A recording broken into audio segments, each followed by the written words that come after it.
nenhum recurso na casa dos meus irmãos, em nome de Jesus.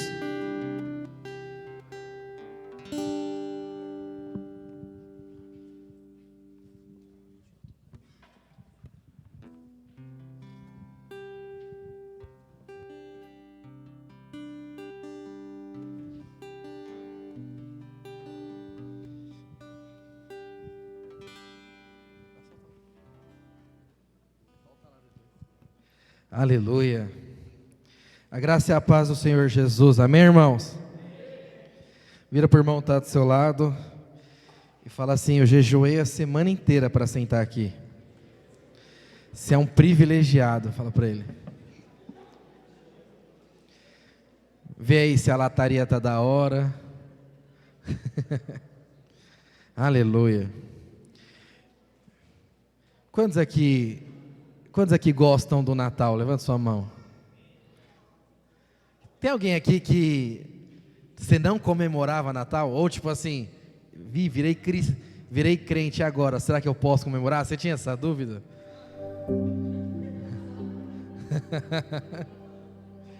Porque tem gente que vira crente e acha que não pode comemorar depois, sabia disso?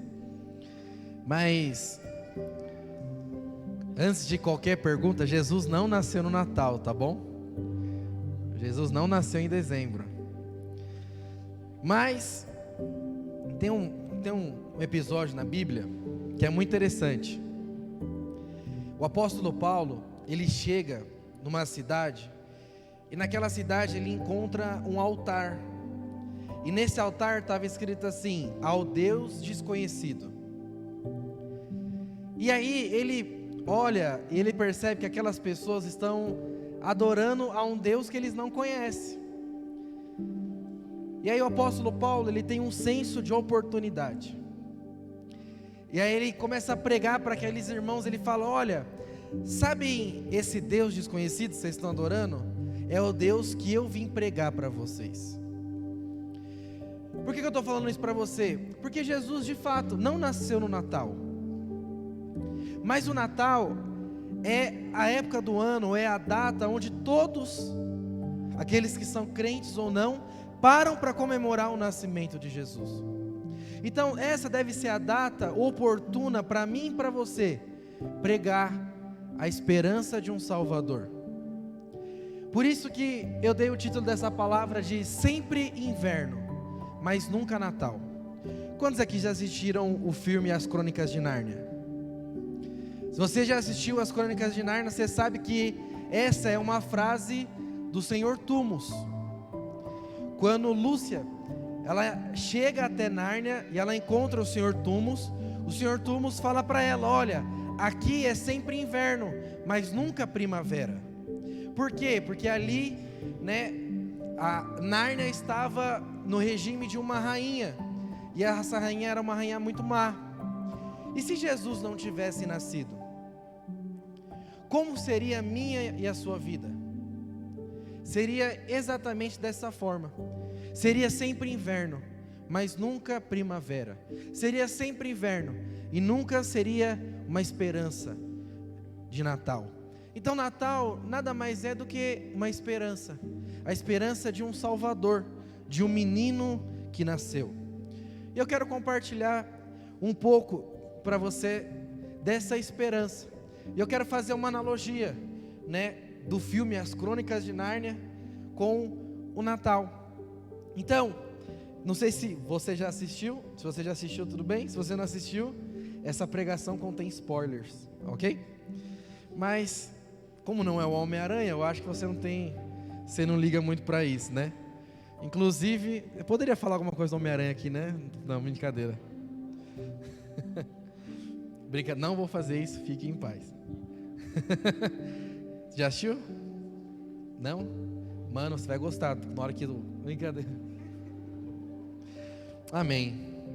Eu queria então que, antes de nós começarmos, você fechasse os seus olhos, passe a mão aí no ombro do irmão que está do seu lado, e você vai orar por ele. Você vai falar: Senhor, que o Senhor restaure nessa noite a alegria da salvação, que o Senhor restaure na vida do meu irmão, que o Senhor fale com o meu irmão, e que o Senhor restaure a esperança do Natal, a esperança de um menino que nasceu. Ore agora por ele em nome de Jesus. Pai de amor, nós te apresentamos essa noite e declaramos que o Senhor é bem-vindo neste lugar. Estabeleça o seu trono entre nós e tenha liberdade para fluir, Espírito de Deus. Declaramos que nessa noite a alegria da salvação vai retornar aos nossos corações. A alegria da primavera, a alegria de dias melhores, porque um Salvador nasceu e o inverno acabou. Por isso eu quero declarar sobre nossos corações palavras de conhecimento, palavras de sabedoria, a revelação no pleno conhecimento de Cristo sendo liberado em nossos corações, em nome de Jesus. Glória a Deus. Sabe, irmãos, você que em As Crônicas de Nárnia, né, o leão, a feiticeira e o guarda-roupa,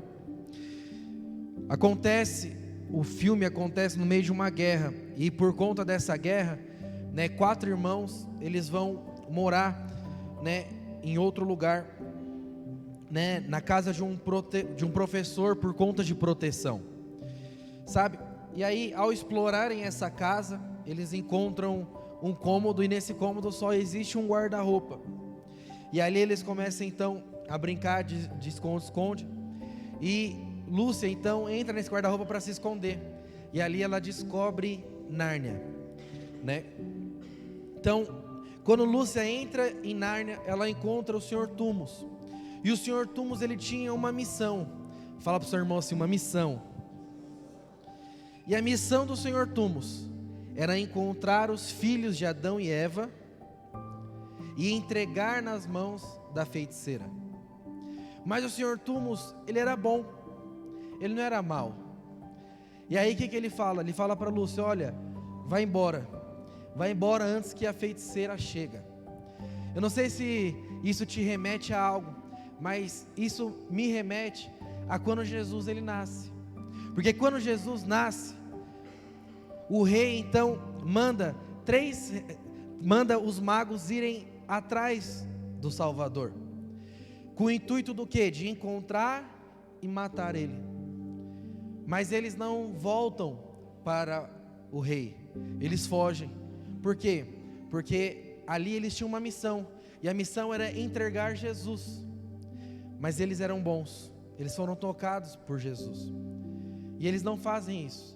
Da mesma forma o Senhor Tumos, a missão dele era entregar os filhos de Adão e Eva, mas ele não faz, né? Ele fala para Lúcia fugir, e ela foge. Só que quando ela volta para casa, ela conta para os seus irmãos da experiência que ela teve. Então imagina só, se você tem um irmão, e aí seu irmão chega e fala, olha, eu entrei num guarda-roupa e conheci um mundo novo. O que você iria achar dessa pessoa? Meio doido, não é verdade? E ali todos acharam que Lúcia estava doida. Até que um dia, Edmundo então vai correr atrás de Lúcia, né? Eles estavam brincando de novo, e ele entra no guarda-roupa, e aí ele agora conhece Nárnia. Só que tem um problema. Quando Edmundo entra em Nárnia, ele tem um encontro. O encontro dele é com a feiticeira, e a feiticeira aqui se remete ao diabo. E aí quando Edmundo encontra a feiticeira então faz uma proposta para ele. Ele fala, olha, traga os seus irmãos para cá, traga os seus irmãos para mim, e em troca eu vou te dar muitos manjares, em troca eu vou te dar riquezas, em troca eu vou te dar, né, reinos, em troca eu vou te dar muitas coisas. Edmundo, soberbo, arrogante, né, o coração do homem caído, o que ele faz? Ele volta para os seus irmãos, a fim de entregá-los para a feiticeira branca. Então Edmundo conduz os seus irmãos para Nárnia, e a fim de entregar os seus irmãos para a feiticeira.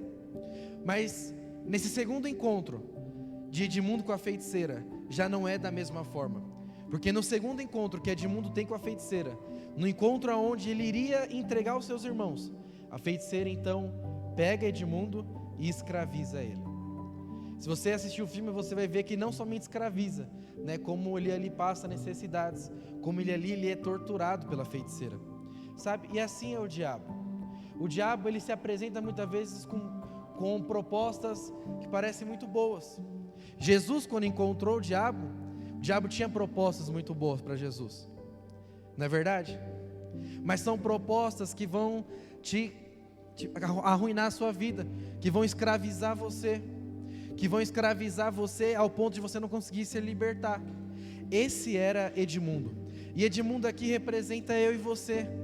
Alguém que com o coração caído é arrogante, alguém que com o coração caído precisa de um Salvador, alguém que com o coração caído, sabe, não pensa das coisas do Senhor, mas pensa das coisas da terra. Edmundo não pensou nos seus irmãos, Edmundo não pensou em outras coisas, ele só pensou em si mesmo, ao ponto de trair os seus próprios irmãos. Mas tem um problema, porque segundo as leis de Nárnia, todo traidor, ele era entregue nas mãos da feiticeira. Ou seja, por conta do pecado de Edmundo, o destino dele seria servir de escravo para a feiticeira o resto da sua vida, porque essa era a lei de Nárnia. Todo aquele que fosse pego traindo era entregue nas mãos da feiticeira, a fim de ela escravizar ou matar. Só que nesse meio tempo entra alguém nessa história chamado Aslan, e Aslan aqui aponta para Jesus. E Aslan então fala: o Edmundo não vai morrer, eu vou me entregar no lugar dele. Edmundo merece morrer porque ele foi um traidor, mas eu vou substituir Edmundo, eu vou trocar de lugar com Edmundo, eu vou me sacrificar no lugar dele. Eu não fiz nada para merecer estar lá, Edmundo fez, mas eu vou ir para o lugar dele. Sabe, Jesus não fez nada para estar naquela cruz, eu e você sim fizemos, mas Jesus tomou o meu e o seu lugar naquela cruz. E da mesma forma foi com Aslan. Aslan então se entrega para a feiticeira aceita a substituição, ela entrega Edmundo e ela pega Aslan e ela mata Aslan. E aí ela coloca Nárnia sobre jugo de escravidão. Mas o que ela não esperava era que Aslan ressuscitou. Sabe o que é interessante? O diabo, ele não esperava que Jesus ressuscitasse. Ele não tinha esse discernimento, porque o diabo não pode ter revelação das coisas de Deus. Quando Jesus morreu na cruz, o diabo achou que tinha vencido, mas ao terceiro dia ele ressuscitou, a morte ele venceu, e o diabo ali foi subjugado. E sabe o que é interessante? Quando Aslan ressuscita, sabe quem encontra um Aslan? Duas mulheres. Da mesma forma que quando Jesus ressuscita, duas mulheres encontram ele. E ali, quando as irmãs Lucy e a outra irmã encontram Aslan, elas exclamam: você não está morto. E ele diz: não, a morte não me venceu. Sabe, depois disso a feiticeira foi morta, Aslan venceu a guerra e trouxe paz para Nárnia. E até mesmo Edmundo, que era um pecador, ele se transforma em alguém que é justo. Porque se você for ver o final do filme, são os 4 irmãos sentados no trono juntamente com Aslan. E esse é o lugar que o Senhor nos coloca. Você outrora era pecador, você outrora era inimigo de Deus, mas por conta do sacrifício dele, ele te transforma e ele te faz agora alguém justo. Alguém que antes era pecador, agora é alguém que pode se assentar juntamente com Cristo nos lugares celestiais. Sabe? E essa é a história de Nárnia. E tinha um cântico que os narnianos cantavam, e o cântico era: o mal será bem quando Aslan chegar, e ao seu rugido a dor fugirá, nos seus dentes o inverno morrerá, e em sua juba a flor há de voltar. Sabe, irmãos, esse é o lema do Senhor Jesus, porque quando Jesus chega, o mal vai embora, e ao rugido do Senhor Jesus a dor foge, o inverno morre, e nós temos a esperança da salvação. Sabe, eu quero trazer aqui 5 coisas que eu e você nós podemos aprender com a história de Nárnia. Sabe, 5 pontos que nós podemos aprender 5 pontos que fazem paralelo entre Nárnia e a Bíblia. E nessa história tem 2 coisas muito interessantes que C.S. Lewis quer trazer para nós. Primeiro é o valor do sacrifício de Aslan, e depois é o poder transformador de Edmundo. Porque Aslan aqui aponta para Jesus, e é a obra que Jesus fez por mim e por você. Mas Edmundo aponta para nós, pecadores, que foram transformados nas mãos do Senhor. Então quando C.S. Lewis traz essa história para nós, ele quer mostrar para mim e para você essas 2 coisas. Primeiro, o valor do sacrifício, e segundo, eu e você, nós somos transformados por conta desse sacrifício. Você sabe, Edmundo, ele se assemelha a Adão, porque como em Gênesis, Adão ele come da árvore e toda a terra é amaldiçoada. Assim como em Nárnia, por conta da traição de Edmundo, toda a Nárnia foi amaldiçoada.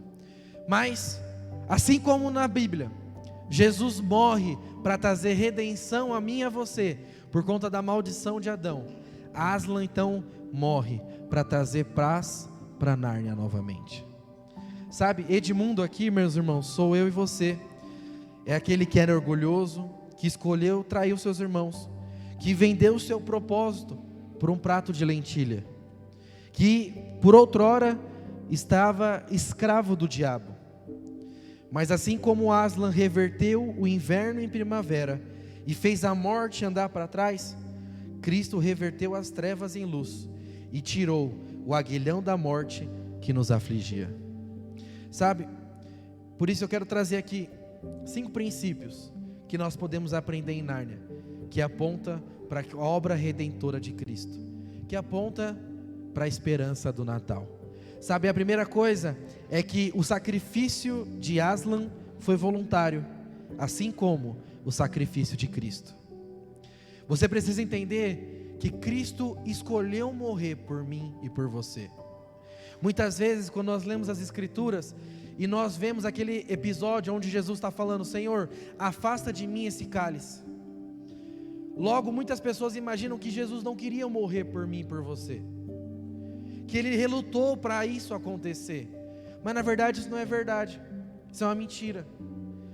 O cálice que Jesus pede para ser afastado era o cálice do afastamento, porque quando o pecado entrasse em Jesus, automaticamente Deus se afastaria dele.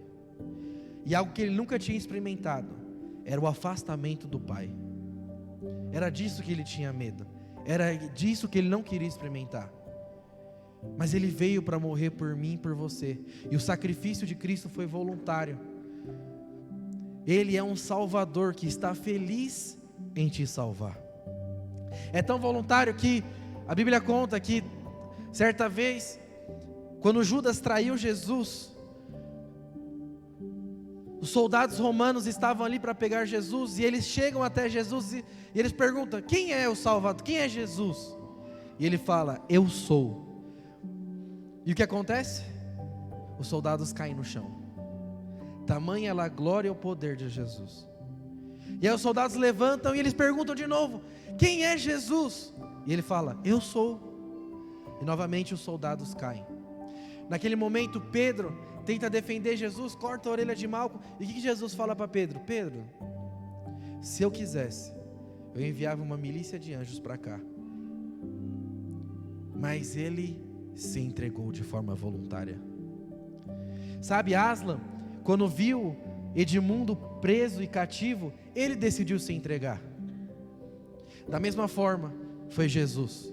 Ele decidiu voluntariamente se entregar por mim e por você.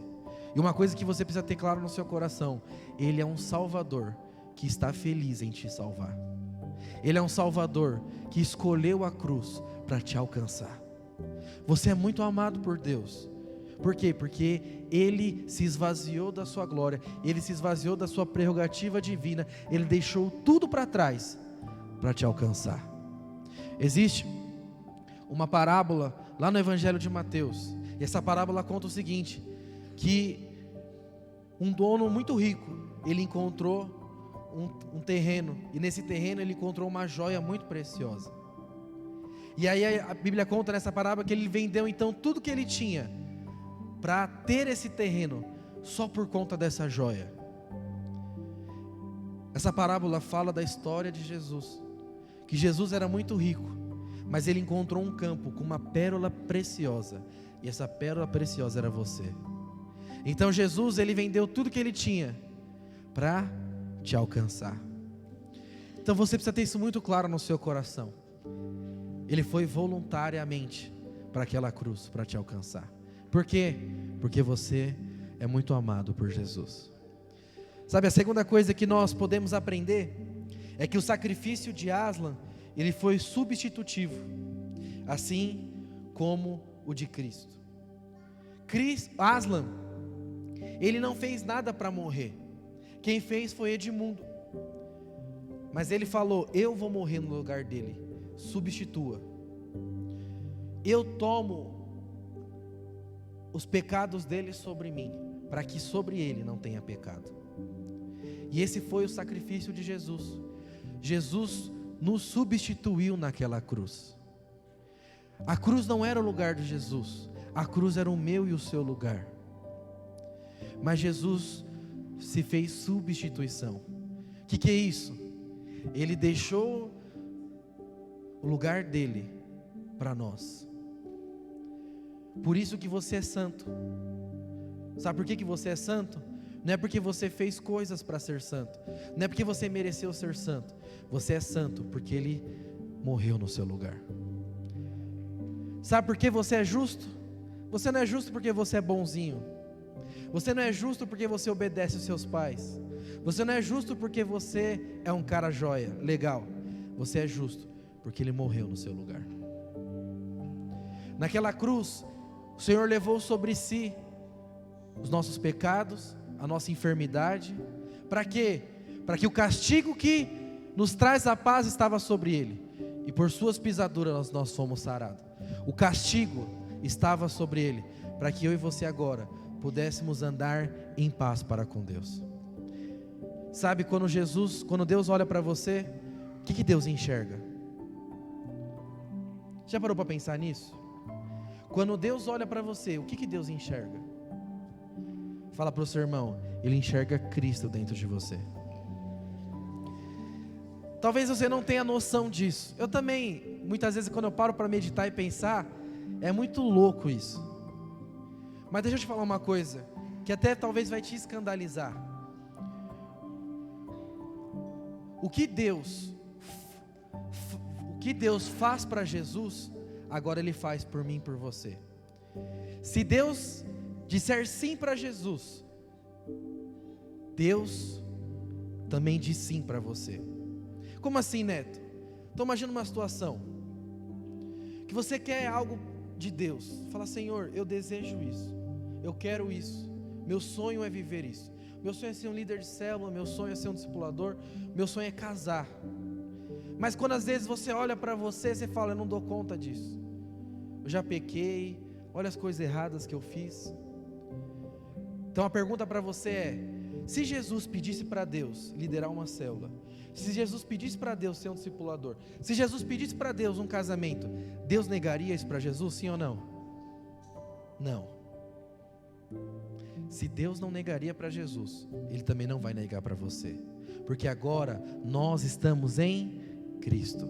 Quando Deus olha para você, Ele enxerga Cristo. Por quê? Por conta da substituição.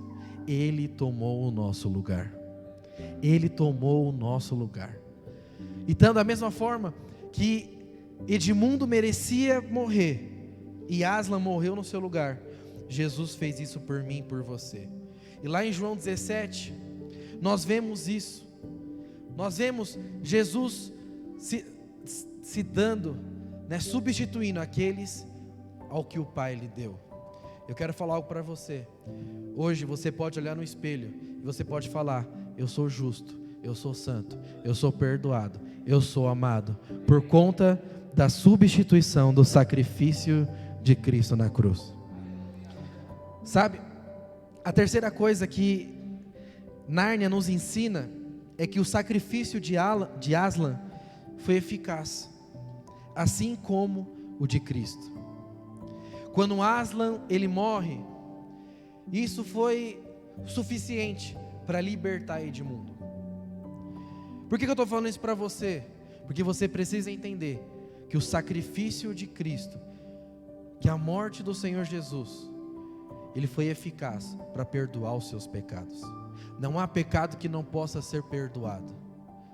Não há dívida que não foi paga na cruz do Calvário. Nós não vivemos mais no Velho Testamento, onde uma vez por ano era necessário matar um animal para redenção. Não.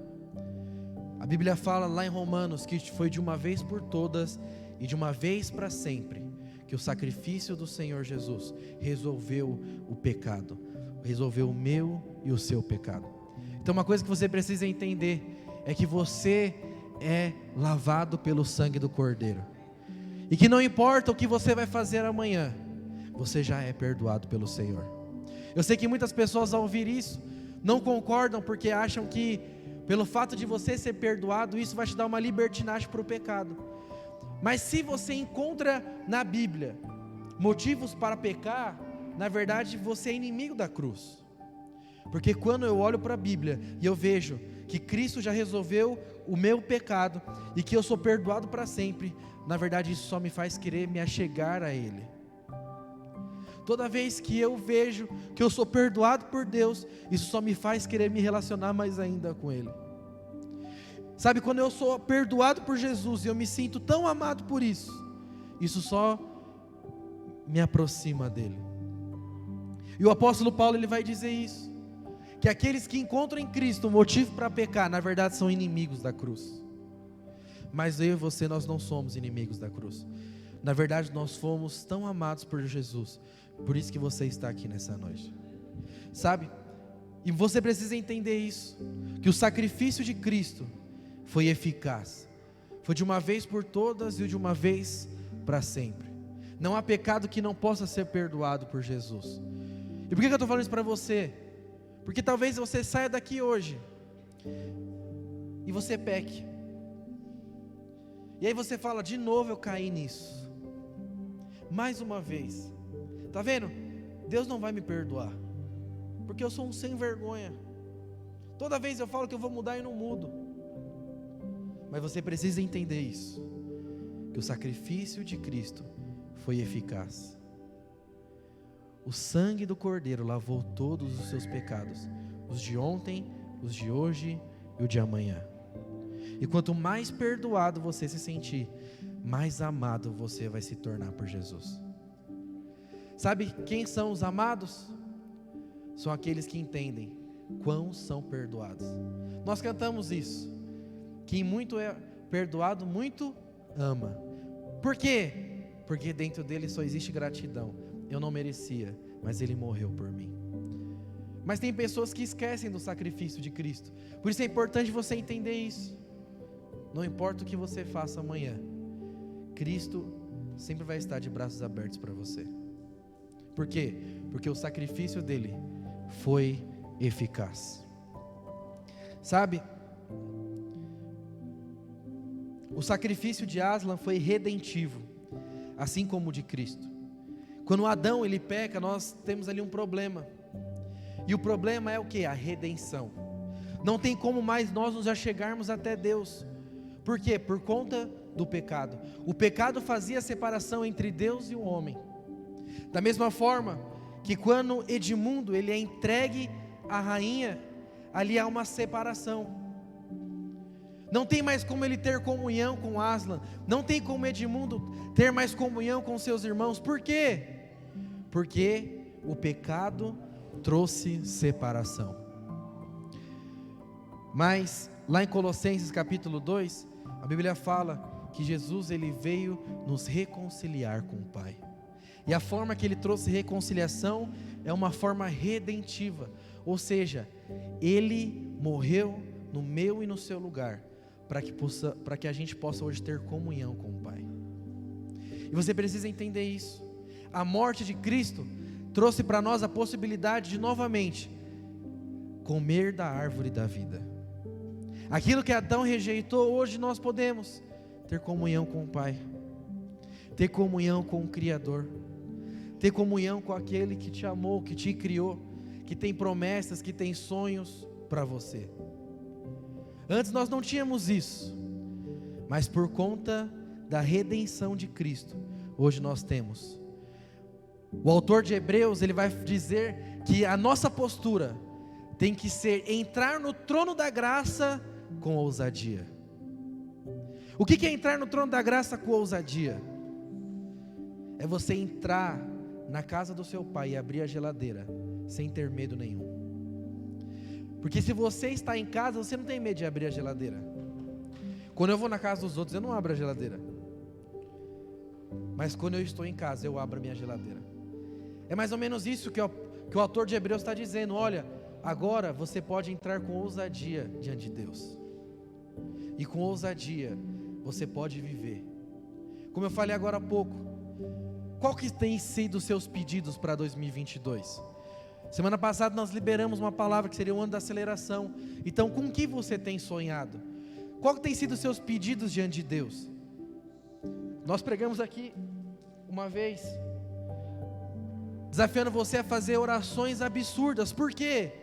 Porque quem faz orações absurdas sabe o Pai que tem.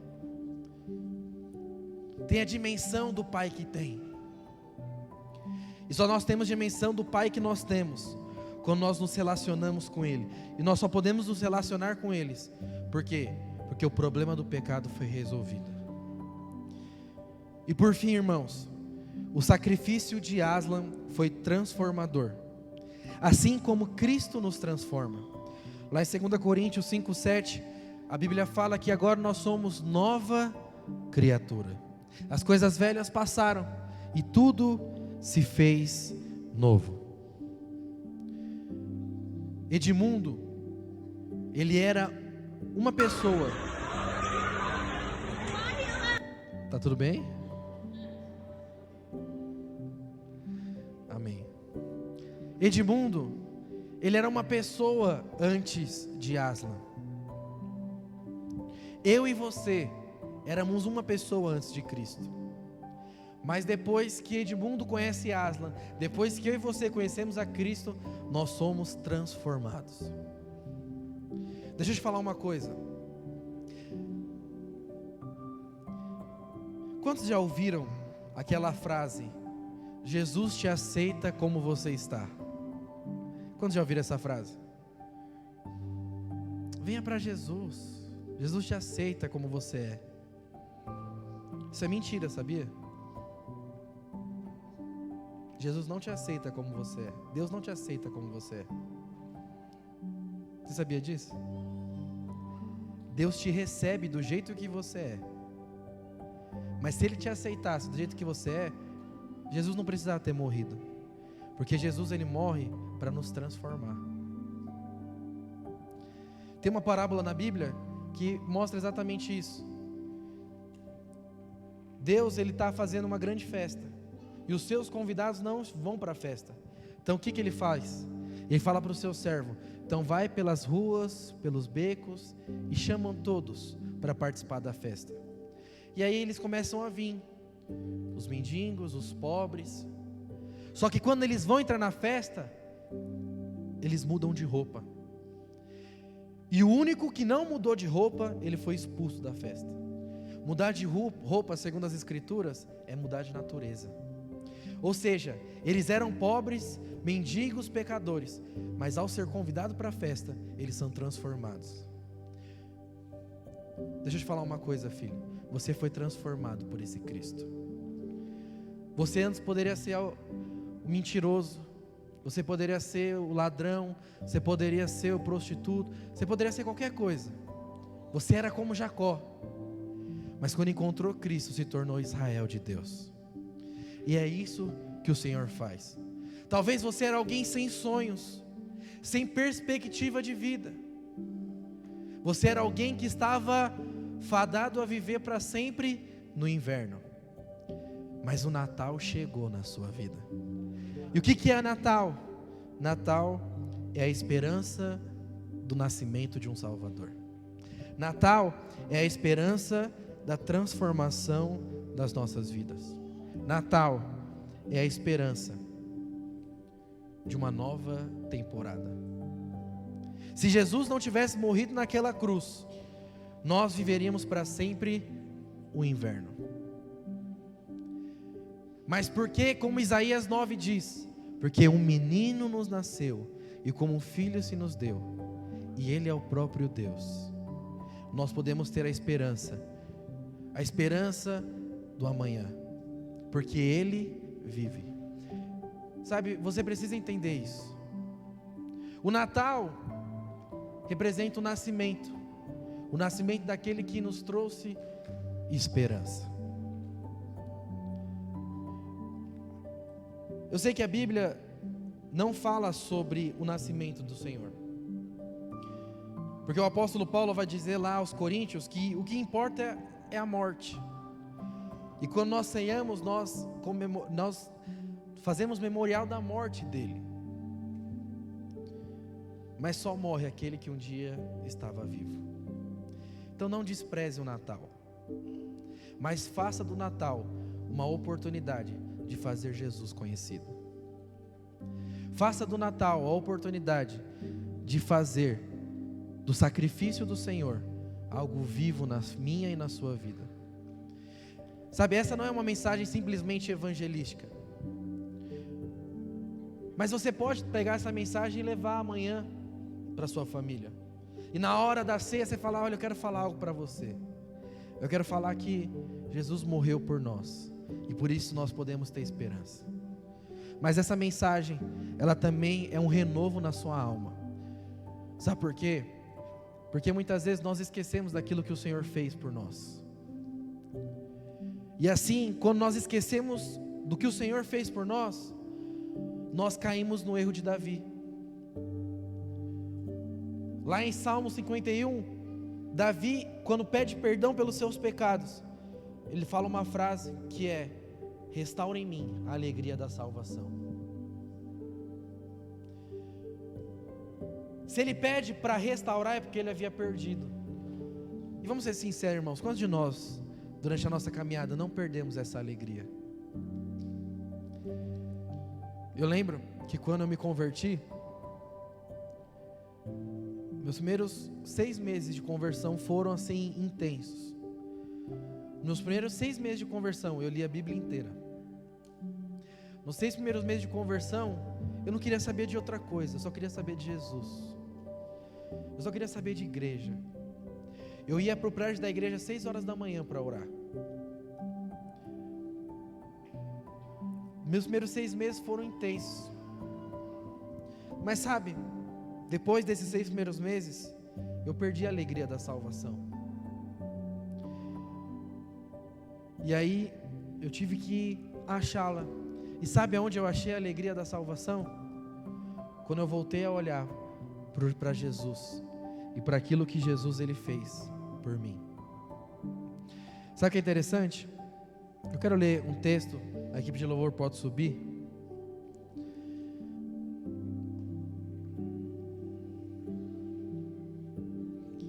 E eu quero ler esse texto para você, porque enquanto eu estava orando por essa palavra, eu senti que muitos aqui estão nessa condição, na condição de não estar mais alegre em estar com Jesus. Na verdade, estar com Jesus já virou rotina para você. Mas fique em paz, porque isso acontece com os melhores. Sabe, pastor Naor, ele fala: não confie em alguém que não manca. Sabe o que é alguém que manca? É alguém que já teve problema, que já teve erros. Mas, e se eu disser para você que José e Maria já teve esse problema? Você vai falar: Maria? É, Maria, que foi escolhida por Deus para ter Jesus. Se acostumou com Jesus, sabia disso? Olha o que a Bíblia diz lá em Lucas, capítulo 2, no verso 41. Ora, anualmente iam seus pais a Jerusalém para a festa da Páscoa. Quando ele atingiu os 12 anos, subiram a Jerusalém segundo o costume da festa. Terminados os dias da festa, ao regressarem, permaneceu o menino Jesus em Jerusalém, sem que os seus pais soubessem. Pensando, porém, estar Jesus entre eles ao caminho da viagem, foram caminhando um dia. Fala para o seu irmão, um dia. É importante você lembrar disso, um dia. E então, depois de um dia, passaram a procurar Jesus entre os parentes e os conhecidos. E não tendo encontraram, voltaram a Jerusalém à sua procura. 3 dias depois, o acharam no templo assentado no meio dos doutores, ouvindo e interrogando-os. E todos os que ouviam se admiravam da sua inteligência e das suas respostas. E logo que os seus pais ouviram, ficaram maravilhados. E sua mãe lhe disse: filho, por que fizestes assim conosco? Teu pai e eu, aflitos, estamos à tua procura. E ele respondeu: por que me procurais? Não sabeis que me cumpri estar na casa do meu pai? Não compreenderam, porém, as palavras que lhe disseram. E desceu com eles para Nazaré. Por que eu pedi para você marcar um dia? Porque José e Maria estavam voltando para casa. E um dia depois, eles deram conta que Jesus não estava com eles. Sabe o que é isso? É alguém que se acostumou. Às vezes nós nos acostumamos com Jesus, com as coisas da igreja, com o louvor. Nós nos acostumamos. E aí a gente nem percebe, às vezes a coisa entra no automático. E aí quando nós vamos ver, nós estamos caminhando a vida cristã sem Jesus do nosso lado. Por quê? Porque a Bíblia fala que Jesus estava onde ele deveria estar, na casa do Pai. Jesus está no lugar do propósito de Deus. Então se você sai do propósito, logo você deixa Jesus. Não deixa de forma, Jesus sempre vai estar com você, entenda isso. Mas ele não está ali, do seu lado, ombreando aquela aula. Por quê? Porque não era o lugar talvez que você devia estar. Não era para José e Maria terem ido embora, era para eles estarem lá com o Filho Jesus. Mas sabe o que é interessante dessa história? É que durante um dia, eles andaram sem Jesus. Mas para encontrar Jesus, quantos dias demorou, irmãos? 3.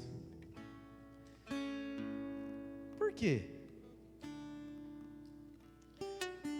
Era um dia só que eles perderam Jesus. Por que eles demoraram 3 dias para encontrar Jesus? Eu estava meditando nesse versículo e eu quero te falar. Por que o número 3 aqui é importante? Porque o número 3 aponta para os dias que Jesus... Foram 3 dias até Jesus ressuscitar.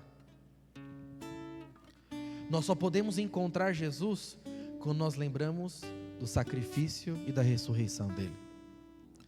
Sabe o que esse texto está dizendo? Que você pode ter esquecido de Jesus em algum momento, mas para voltar para Jesus, para lembrar Jesus, você precisa lembrar do sacrifício dele por você. Porque se você não se lembrar do sacrifício, se você não lembrar daquilo que ele fez, você não vai voltar para o lugar que você deveria estar. Porque o lugar que você deveria estar é o lugar de transformação, de substituição, de redenção e de amor.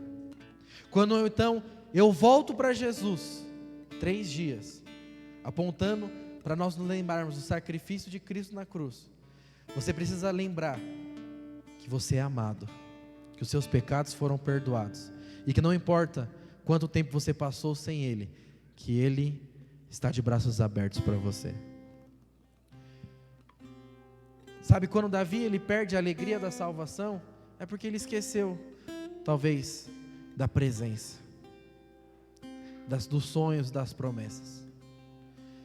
Mas ele não deixou de estar em Israel. Mas é esse texto. Ele estava fazendo as coisas no automático. Estava fazendo as coisas sem lembrar de Jesus, igual Maria e José. E eu sinto, irmãos, que muitos aqui estão sem esperança. Estão vivendo o inverno. Por quê? Porque deixaram o Natal de lado. E o Natal é a esperança de um Salvador. Eu quero convidar então você nessa noite a entregar a sua vida nas mãos desse Salvador.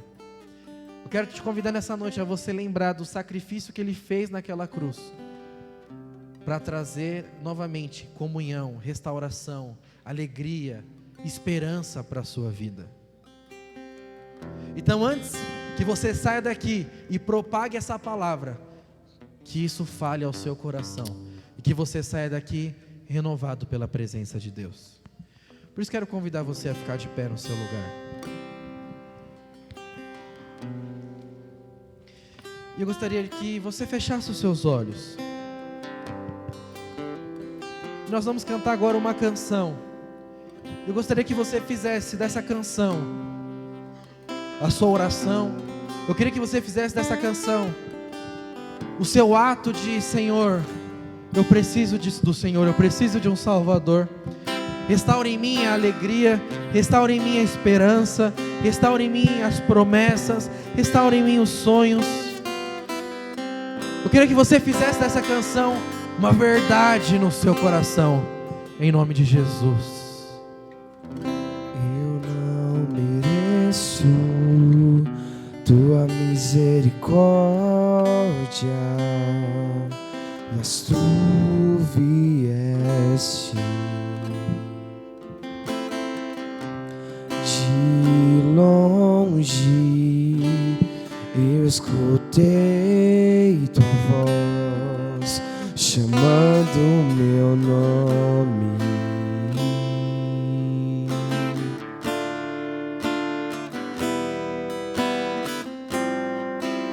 Deixou tudo que tinha para perdoar o mundo pecador.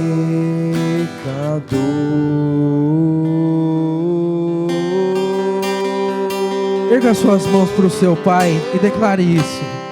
Meu Salvador, meu resgatador,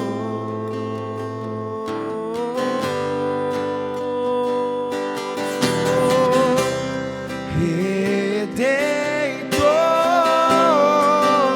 livraste a mim, meu Salvador,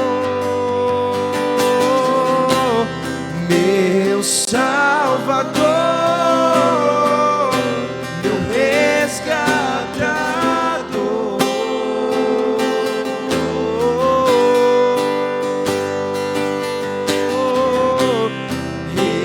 Redentor, livraste a mim. Me prostro aos teus pés, minha vida te entrego. Me prostro aos teus pés, minha vida te entrego. Aleluia. Sabe, irmãos, o caminho de volta é o caminho da redenção. Nós vimos aqui, Maria e José perderam Jesus durante um dia, mas para acharem de novo, foram 3, apontando que o caminho que nos leva de volta, na alegria e na reconciliação, é o fato de nós nos lembrarmos do sacrifício dele. Toda vez que você estiver triste, desanimado, o que você precisa fazer? É lembrar daquilo que ele fez na cruz por você. Porque a cruz, ela te trouxe tudo isso que nós falamos hoje. A cruz, ela te traz o perdão dos pecados. A cruz te traz a justificação pela fé. A cruz te traz novamente para perto de Deus. E a cruz, ela te transforma. E essa é a esperança do Natal, porque ele transformou a sua vida. Que você amanhã lembre disso para os seus familiares. Que você amanhã seja alguém, um agente de salvação na sua casa. Porque muitos estão vivendo um inverno, mas você vai ser a voz que vai se levantar e dizer: mas eu quero te apresentar o verdadeiro Natal. Mas antes de você pregar essa palavra, você precisa ter alegria. Alegria. Por isso eu quero convidar você agora a juntar com o irmão que está do seu lado. E você vai orar por ele. Você vai orar para que o Espírito Santo restaure a alegria da salvação, restaure sonhos, restaure as promessas de Deus. Que o Espírito Santo trouxesse agora no coração desse irmão a clareza e a revelação do sacrifício de Jesus por ele, em nome de Jesus. Vamos orar uns pelos outros agora. Meu Salvador, meu